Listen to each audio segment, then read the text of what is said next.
principle of nation state, principle of equal sovereignty, and principle of non-intervention. These three principles are three of the most important principles that if you understand these principles, it's easier for you to understand the behaviors of countries, even if you don't know the context entirely. It will be useful knowledge for you guys to know and sound smart at the same time. Hi! Today we decided to do this in English this time. What we're going to do today is to follow up on the first series of G6 and carry on with the political science a little bit. So I don't know if you guys remember that we talked about realism and liberalism, political theories behind how countries act. How and why we act in certain ways. Again, it kind of helps us understand the structure of international relations, international politics. Today, I decided to cover another subject that is pretty basic to international relations and politics. So we will cover some basic principles of international relations and politics. That will be today's topic. So it kind of starts with a historical event in 1648. So in 1648, what happened is countries in Europe signed a treaty called Treaty of Westphalia. This is a treaty that ended the 30 Years' War in Europe. And the reason why this treaty is extremely important in international politics is because it's the treaty that created important basic principles of international relations that lasted over hundreds of years that are still standing today. So first, the principle that we're going to discuss today is the concept of nation state. What nation state means in English, nation refers to people who has common identity. State refers to a system that will govern those people and territories. The reason why the concept of nation state is important in this treaty is because before this treaty, people really didn't have the system of nation state. This is because of the traditional European inheritance system. They followed this tradition of equal inheritance. So what happened in European countries is that the king will give his throne to the eldest son, yet he will divide his land equally amongst his sons. So if he had 3 sons, there will be one king with this part of the land, and the 2 other sons would have the same amount of land, so would have lords. And when that gets repeated for generations, what happens is that the country that used to be really big is now split into small little pieces. So instead of the king having influence over the entire territory, the king would have influence over his territory, and in other parts of his country, the local lords would exude more influence than the king himself. So it's a system where the lords get more powerful than the king, so the king really didn't have much power outside of his own territory. That's why people, instead of identifying themselves as a citizen of a country, they related more to their city or their town or their part of the region. So you will see when you talk to the people from those times, they will say, oh, instead of saying I'm from France, they will say I'm from Burgundy, I'm from Marseille, instead of saying I'm from France. The reason for that is because there was no such concept as national identity.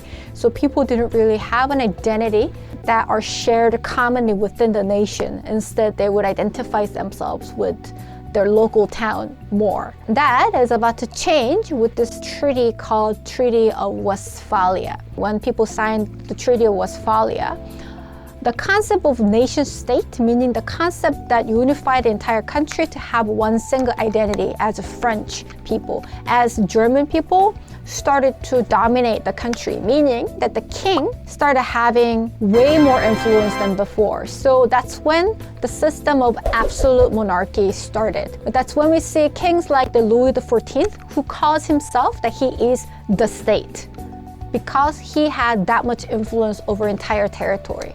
This concept lasted for several centuries up until now, so that even in nowadays, the people identify themselves with their country. So even if you are not living in South Korea, you will still say, I'm a Korean citizen. Or even in a country like United States, where people from different origins, different culture, different races come together, live in one country, because they have this single identity, common identity as Americans, it can function as a one nation state. So that is the basis of the international politics and relations up until now. That's why the treaty is such an important event. The second principle that I would like to discuss is the principle of equal sovereignty. So principle equal sovereignty means that regardless of the size, power, economic status, military status of your country, every country is equal in international relations. Because of this principle, even in modern systems like the United Nations, we know that America is a way bigger country in size than South Korea, but we still get one vote. America will get one vote. China will get one vote. Even a developing country like India or smaller countries like Brunei will get one vote equally. That in international negotiations, in international treaties, international trade, that every country will be treated equally as an equal partner. And that's the principle that they've agreed in 1648 that has lasted this long. The last principle that I'd like to discuss is the principle of non-intervention. And probably this is the most controversial, yet most interesting principle that we see in international politics. It means that other countries are not supposed to interfere in domestic affairs of other countries. Meaning that back in those days, when Louis XIV decided that he wanted to build the Palace of Versailles, that could have easily bankrupted his budget, that could have easily tortured and killed its own people. Maybe Frederick of the neighboring country can't say, hey, Louis, I don't think you should do that. Your people are suffering. That couldn't do that. Why? Frederick is not supposed to meddle in the domestic business of France. Louis had all the power to exploit the resources that he had within the boundary of France. That principle, even up until now, is the reason why many countries are taking a rather passive stance towards certain event that happens in international communities. For instance, when we see a country violating the human rights of its citizens, we do not take active actions to interfere or to liberate the people of that country because that is against the basic principle of non-intervention. Although because we have came up with concepts like human rights, concepts of environmental protection, and all these other relatively new concepts and values and rights, we often take passive stance, try to correct. I'm not sure correct is the right word, but try to encourage other countries to adhere to international standards of protecting human rights or protecting the environment, protecting whatnot.